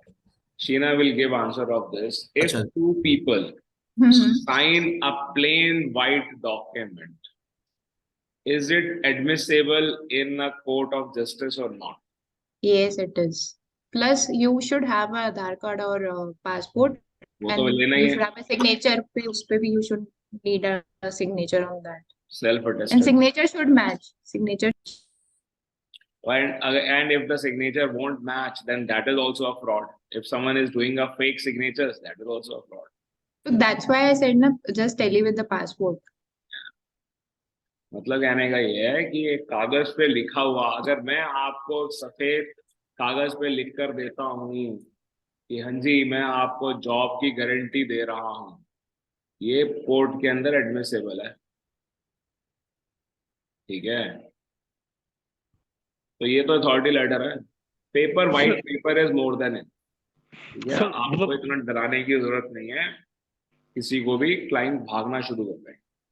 सर एक वाइफ, हस्बैंड एंड दो बच्चे और एक हस्बैंड अपनी गारंटी ले लेते हैं कि हम आपको अथॉरिटी लेटर दे रहे हैं, वाइफ अलग से अथॉरिटी लेटर देगी एजेंट को? हस्बैंड ने दे दिया अपना और अपने बच्चों का, वाइफ सिर्फ अपना दे देगी, ठीक है सर। ठीक है, क्लियर। और बताइए इंकलाब सिंह, सर। समझ में आया? हितेश, सब समझ में आया? दिलप्रीत, आपका नाम दिलप्रीत ही है? हाँ जी। जी जी जी, मेरा नाम दिलप्रीति। तो आपका एडमिशन किसने करवाया? एडमिशन मतलब स्कूल में? हाँ, जी, आप ही से बात हो रही थी मेरी व्हाट्सएप अच्छा। पे। तो आप मेरे को एक बार व्हाट्सएप करना कि मेरा नाम दिलप्रीत है, क्योंकि मैंने शायद कुछ और नाम सेव किया हुआ है। Okay, Yeah. Sure. Okay. I was not hoping to see a girl on this name. चलिए, good to see you. और कोई सवाल? जी सर, मेरा एक क्वेश्चन है। हाँ बोलो रॉबिन। मतलब इस क्लास से हट गया थोड़ा सा एक्चुअली। कोई बात नहीं, Go एक ahead. क्लाइंट है मेरा, उससे बात चल रही है, उसने टूर पे जाना घूमने, ठीक है, पर उसके ऊपर स्मगलिंग का केस है, लिकर स्मगलिंग का, व्हीकल स्मगलिंग का, लिकर अल्कोहल लिकर स्मगलिंग का, वो तो सभी के एफआईआर ऊपर हो रखी है उसके ऊपर। तो मेरे को उसको साथ लेके जाना चाहिए नहीं जाना चाहिए, ये बताइए आप। उसको साथ लेके, हम्म, अगर वीजा लग गया तो आपको कोई दिक्कत नहीं है, जाने में क्या फर्क पड़ता है? वीजा लग जाएगा तो कोई इशू नहीं है। हाँ, अब आप जब उसके साथ ट्रैवल कर रहे हैं, एयरपोर्ट पे कोई इशू तो नहीं आएगा? आप नहीं, इमिग्रेशन पे? मुझे एक बात बताओ, सबसे पहले तो एक बात बताओ, अगर हाँ। आप और मैं एक साथ ट्रैवल कर रहे हैं, मैंने किसी का मर्डर किया है नहीं किया है, आपको मालूम है क्या? नहीं पता मेरे को। आपको मालूम ही नहीं, हाँ जी। ठीक है ना। तो आपको इसी बात का सहारा लिया जाता है, कई वकील भी बताएंगे कि आपको पता ही नहीं है, पता ही नहीं था, ठीक है। उससे आपको क्या लेना, आपका तो सिर्फ एक ट्रैवल पार्टनर है वो, ओके ओके। ठीक है। और दूसरा, अगर आप उसको ग्रुप का पार्ट ही ना दिखाएं, बस साथ में ट्रैवल कर रहे हैं, तो कहीं पर भी ऐसे डॉक्यूमेंट लगा ही नहीं रहे कि आप एक ग्रुप हो, साथ में ट्रैवल भी कर रहे हो, कोई दिक्कत नहीं है। हवाई जहाज के अंदर कितने लोग जाएंगे? इतने सारे लोग इकट्ठे जाएंगे हवाई वो तो जहाज? फिर ग्रुप टिकट तो करवानी पड़ेगी ना, टिकट तो ग्रुप में ही होगी जब वो साथ जाएगा तो। हाँ, तो भी कोई इतना कोई फर्क नहीं पड़ता। लोग, लिकर स्मगलिंग तो कोई बड़ी बात ही नहीं है, कुछ भी नहीं है लिकर स्मगलिंग, ओके। ठीक है। खैर, every offence is an offence, everything is very very bad, all illegal things are illegal, never do anything illegal, and keep using your mind and remain safe. तो इसी बात पर आज की क्लास हम समाप्त करेंगे और आपसे सोमवार को मिलेंगे। सर एक क्वेश्चन था खाली। अभी सिर्फ लेते एक हैं ही क्वेश्चन, पहले मैं अपने वो क्लोजिंग सेरेमनी कंप्लीट कर लूं फिर क्वेश्चन, ठीक है। सोमवार को क्लास होगी और सेम टाइम होगी, सेम मीटिंग आईडी होगा, सेम पासकोड होगा, कोई रिमाइंडर नहीं आएगा मेरी तरफ से। आराम से चेयर पर बैठे पहले से, खास तौर पे माधव राव जी आप, और मेरे को शाम को 6 बजे के बाद कॉल मत किया करो, ठीक है, मेरी क्लास चल रही होती है। पहले से एक जगह पर बैठे, माइक वाइक अपना लगा कर रखें, ताकि जब आप क्लास लें, हम आपकी फोटो खींचे तो अच्छा भी लगे किसी को देख के, है ना, कि देखो कितने अच्छे स्टूडेंट हैं, वेल पॉलिश्ड, राइट। अब पूछिए क्या सवाल है? हाँ, दूसरा, सॉरी, आपको अथॉरिटी लेटर मैंने लिख के दिखा दिया, दे भी दूंगा, ठीक है। आपको फिर भी इसको देख के भी एक बार प्रैक्टिस करना चाहिए, सिचुएशन क्रिएट करके अपने लिए, और बिना देखे भी आपको लिखना चाहिए, खुद भी लिखना चाहिए, ठीक है। लिखने के बाद आपको उसको भरना चाहिए जैसे कि आप खुद भर रहे हैं, ठीक है, आपसे कोई वीजा एजेंट कह रहा है साइन करने के लिए, जब वीजा एजेंट आपसे साइन करने के लिए कह रहा है तो आपके माइंड में क्या डाउट आएंगे, आप करोगे नहीं करोगे, तो वो सवाल आप मेरे से पूछो। When you would ask this question from me, I'll give you answer for that. समझे? अब पूछिए पर्सन, क्या सवाल है आपका? सर जैसे कि आपने वहाँ पे आइटिनरी भी डिटेल्स दिया वहाँ पे ऑथोरिटी लेटर पे, अभी एक सिचुएशन पकड़ के चलते हैं कि मैं कनाडा जा रहा हूँ, कनाडा के बाद मैं दुबई भी जाऊँ, दोनों दोनों कंट्री में घूमने के पर्पस में जा रहा हूँ। अब मान लीजिए मैंने वहाँ पे जब मैं ऑथोरिटी लेटर में जो जो आइटिनरी हम आप डिटेल्स इनपुट कर रहे थे, तो क्या उस सिचुएशन में दो कंट्री का ही आइटिनरी आप वहाँ पे देंगे या फिर सिर्फ कनाडा का ही आप वहाँ पे देंगे? और अथॉरिटी लेटर भी दो दो बार बनाया जाएगा या फिर एक ही बार से बनाया जाएगा? अथॉरिटी लेटर तो एक ही बार बनाया जाएगा, और आइटिनरी दोनों की देना ज्यादा बेटर रहेगा। देने को आप कनाडा के केस में सिर्फ कनाडा की दे सकते हो, ठीक है, बट दोनों की दोगे तो उल्टा ज्यादा जेन्युइन लगेगा। ठीक है, क्लियर? लेकिन अगर बाद में अगर वो क्लाइंट चेंज करे आइटिनरी या फिर थोड़ा कोई extend बात नहीं, बाद में तो कोई भी कुछ भी चेंज करता है, वो तो चेंज होता ही होता है, उससे कुछ फर्क नहीं पड़ता। वीजा लगने के बाद आप चेंज करते रहो आपकी आइटिनरी को, कोई फर्क नहीं पड़ता, कोई भी कंट्री। ठीक है, सर ठीक है, थैंक यू। सर एक मेरा क्वेश्चन पूछ लूं? बोलिए बोलिए बोलिए बोलिए। सर मुझे ना, मैंने एक फेसबुक पे जैसे पेज बनाया हुआ है, तो उसमें क्या है कि मुझे बाहर के कुछ क्लाइंट्स के मैसेज आते हैं उनपे, कि वो बोलते हैं भी हम दुबई से हैं या हम बांग्लादेश से हैं, हमें इस कंट्री का वीजा चाहिए, उस कंट्री का वीजा चाहिए। तो क्या मैं इंडिया में बैठ के, कर मेरे सकते सामने नहीं है, कर सकते उनका वीजा अप्लाई कर सकता हूँ? कर सकते कुछ कंट्रीज तो का कर सकते हो, तरीका भी आसान है, करके भी देख लेंगे आप आगे बढ़ के। तो वो सर मेरे को एक बार तो उनको बुलाना पड़ेगा भी, आप मेरे को अथॉरिटी लेटर साइन करके दो अपना, या डॉक्यूमेंट्स पे साइन नहीं करने हैं, नहीं या नहीं नहीं नहीं नहीं नहीं नहीं, अथॉरिटी लेटर का फॉर्मेट आपने किसी को दे दिया, ठीक है, उसको आप कहो इसका प्रिंट निकाले, साइन करे, स्कैन करे, आपको फॉरवर्ड कर दे, ठीक है। अदरवाइज कोई अपनी ईमेल आईडी से, आप उसकी ईमेल आईडी वेरीफाई कर लेते हो, ठीक है, वो अपनी ईमेल आईडी से सेम आपको अथॉरिटी लेटर लिख के दे रहा है that this is my official email ID, ठीक है, तो भी ठीक है। ठीक है, क्लियर? जितनी भी कंपनीज हैं जो आपसे ऑनलाइन शॉपिंग करवाती हैं, वो एक ओटीपी भेजती हैं आपको या लिंक भेजती हैं, वो क्या कर रही हैं, वो आपकी ईमेल आईडी तो वेरीफाई कर रही हैं। तो अगर कोई अपने ईमेल से ही आपको लिख देता है, सिर्फ स्कैन करके नहीं भी भेजता, तो भी ठीक है, राइट? तो उस सर केस में सर जो बाकी डॉक्यूमेंट्स हैं सर, उन पे भी साइन चाहिए, अगर वो वीजा लगवा रहा है, स्टडी वीजा लगवा रहा है या टूरिस्ट, या मेरे को तो अभी उसकी नॉलेज नहीं है, अगर स्टडी वीजा लगवा रहा है तो उसके साथ काफी उसके डॉक्यूमेंट्स लगेंगे। जिन भी डॉक्यूमेंट के ऊपर, पहली बात तो ये कि साइन चाहिए नहीं है, पर मान लो जिस भी डॉक्यूमेंट के ऊपर साइन चाहिए, तो डॉक्यूमेंट पे साइन करके अपलोड कर दे, स्कैन करके आपको भेजनी तो है, इसमें कौन सी बड़ी बात है? ठीक है सर। ठीक है, ठीक है सर। सर क्या गारंटी है जो अथॉरिटी लेटर पे साइन हो रहा है वो मतलब जो कंसर्न पर्सन है उन्हीं का है? अगर बाहर बैठा हुआ जैसे उन्होंने आप पासपोर्ट आपने से एक मैच कर बताया। लोगे ना, पासपोर्ट पे जो सिग्नेचर्स है, ओके, उसके पासपोर्ट की कॉपी तो आप लोगे, स्कैन कॉपी, उससे आप मैच करो। तो सर क्या ये पॉसिबल है कि मान लीजिए कि अगर कोई ट्रैवल एजेंसी है और वो ट्रैवल एजेंसी एस्टेब्लिश्ड है यूएस पे, ठीक है, लेकिन वो एक टूरिज्म पर्पस के लिए इंडिया में आ रहा है, हम उनका वीजा इशू कर सकते हैं क्या? हाँ, कर सकते हैं। ओके, और क्या सिर्फ इंडिया कुछ के लिए कर कंट्रीज के सकते हैं या केस फिर? में कर सकते हैं, कुछ कंट्रीज के केस में नहीं कर सकते। ओके, तो क्या सिर्फ इंडिया के लिए कर सकते हैं या फिर वो दूसरे जगह में भी जगह तो उनके लिए भी मतलब उसके लिए भी कर सकते आप यूरोप का वीजा अप्लाई कर रहे हो, हैं? किसी के लिए भी, वो किसी भी कंट्री का हो, आप किसी भी कंट्री में बैठे हो, आप कनाडा का वीजा अप्लाई कर रहे हो किसी के लिए भी, वो किसी भी कंट्री में हो, आप किसी और कंट्री में हो, आप अप्लाई करें। Same goes with Australia, same goes with US. ठीक है, और सर बताओ। इसमें कंफ्यूजन है सर। क्लाइंट्स में लोग बाहर के भी आते हैं, दुबई कतर के भी, मतलब यूरोप का, शेंगन का या किसी और कंट्री का वीजा अप्लाई करवाने के लिए। पासपोर्ट इनके पास इंडियन है, तो चेकलिस्ट आपने हमारे जो इंडिया में चल रही है वही सेम चेकलिस्ट वहां पे चलेगी, या जैसे दुबई में कोई बैठा है तो उनकी रिक्वायरमेंट अलग होती है?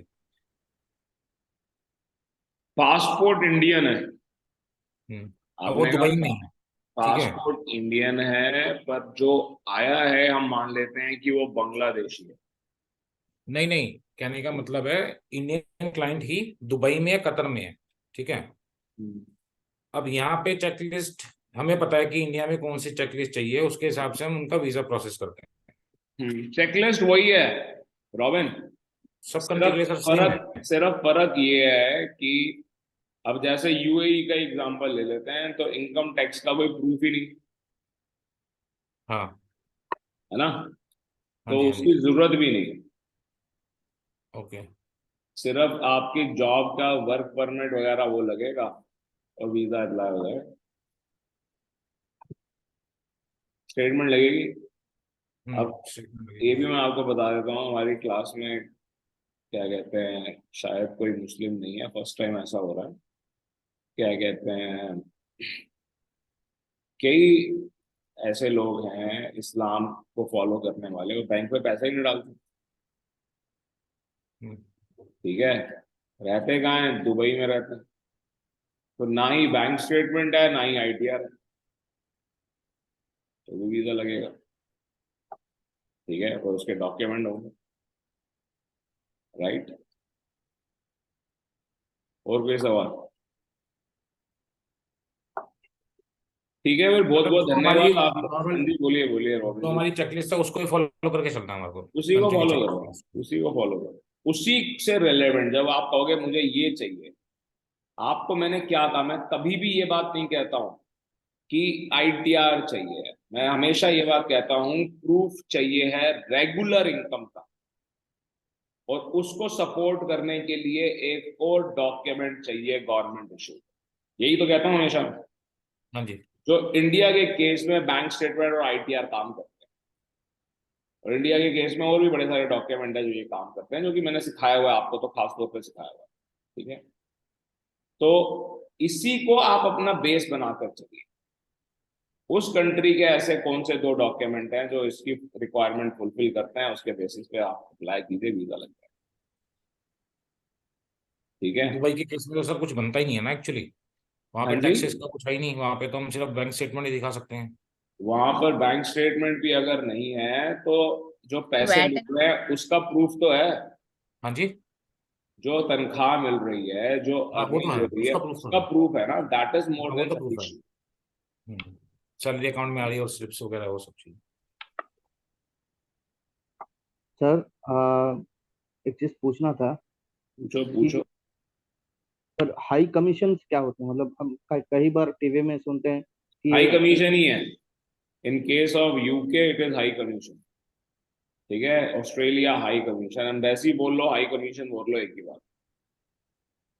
ठीक है, और जो चाणक्यपुरी में, चाणक्यपुरी या फिर जनकपुर, शायद याद नहीं आ रहा, दिल्ली में जो कल्याणपुरी। एम्बेसी, तो वहाँ पे जितने एम्बेसीज है, क्या क्या वो ये है, मतलब हाई कमीशन से सर? नहीं, आप एम्बेसी मानकर चलो, वैसे यूके और ऑस्ट्रेलिया को हम हाई कमीशन देंगे। ओके। ठीक है, thank you for studying, take care, bye bye, good night.